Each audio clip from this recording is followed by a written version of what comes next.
Regardless of which region we come from, this one ingredient is used in our kitchens every day. Consumed in the form of a powder, this bright sunshine yellow antioxidant serves us in multiple ways.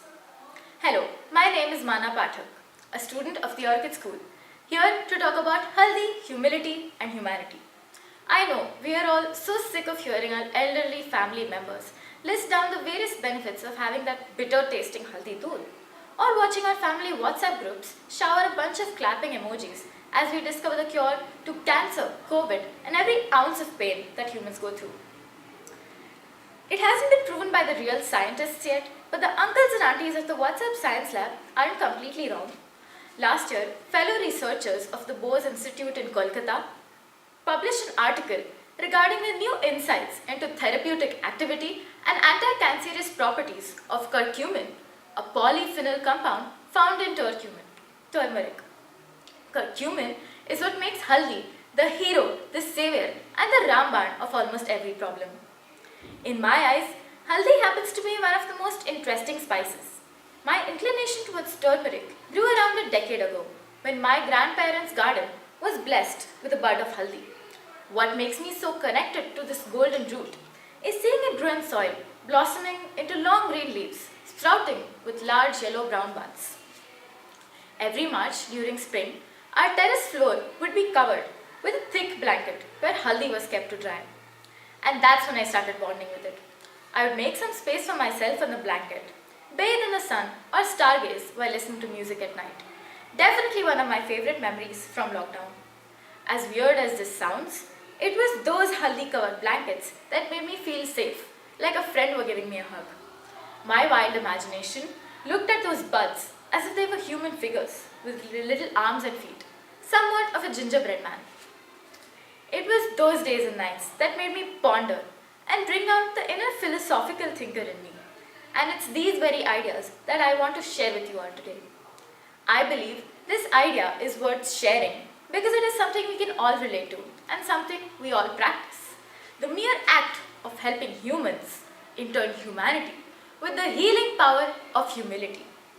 Humility is more than the idea of humble people volunteering to save lives. Humility is not the act of thinking less of yourself, but thinking of yourself less. In my opinion, it is these effortless actions that we do every day, yet the ones that get overlooked. When we crack jokes with small children, hold the door open for a stranger, compliment people without realizing how big of an impact we've left on their self-confidence. When our first instinct is to hug a person that is crying their heart out, we're all expressing humility. My friends gifting me cool notebooks and funky pens because they know I love stationery. Them waiting for me as I eat at the pace of a turtle or spend an eternity tying my shoelaces. They're all expressing humility. And you know one thing common amongst all of these actions? Not only do they generate tons of serotonin molecules, but also cure the bleeding wounds of humanity. Just like haldi, the expression of kindness and humility reparates, alleviates, and heals humanity's wounds by decreasing the inflammation of hatred, disgust, and anger. An antiseptic disguised in our conduct.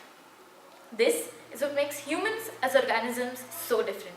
Yes, we fight, and yes, we are capable of mass destruction. But if we are capable of mass destruction, we are also capable of love, empathy, and kindness. To quote Nelson Mandela, no one is born hating another person because of the color of his skin, or his background, or his religion. People must learn to hate, and if they can learn to hate, they can be taught to love. For love comes more naturally to the human heart than its opposite. As humans, we must never forget that in the world of egoistic towers and selfish clouds shines the radiating golden sun of humility and humanity.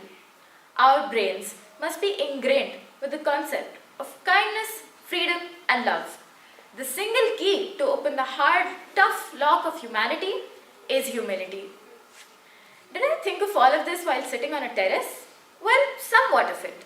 I think what made me feel so safe around the haldi was the fact that I knew everyone was using this, whether north or south, poor or rich. Our Indian masala boxes are incomplete without this magical powder.